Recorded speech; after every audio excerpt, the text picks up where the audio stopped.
ওই একই দিনে যে দ্বিতীয় ভোটটা দেবেন সেটা হচ্ছে গণভোট।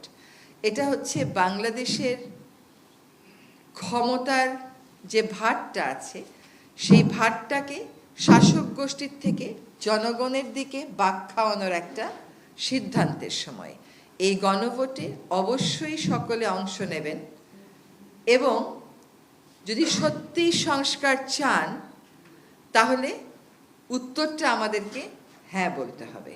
যদি হ্যাঁ না বলি, চুপ করে বসে থাকি, নিষ্ক্রিয় থাকি বা না বলি, তাহলে ক্ষমতার যে ভারসাম্যটা আনার প্রয়োজন এই সমাজে সেই ভারসাম্যটা আনবার সুযোগটা আরও অনেক বছরের জন্য হয়তো আমরা মিস করে ফেলব। কাজেই যে সংস্কারগুলোর প্রস্তাবনা করা হয়েছে নিজেরা পড়বেন, বুঝবেন।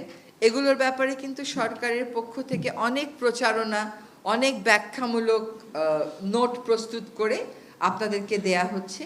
গণভোটে সকলকেই অংশ নিতে হবে এবং আপনার মতামত জানাতে হবে।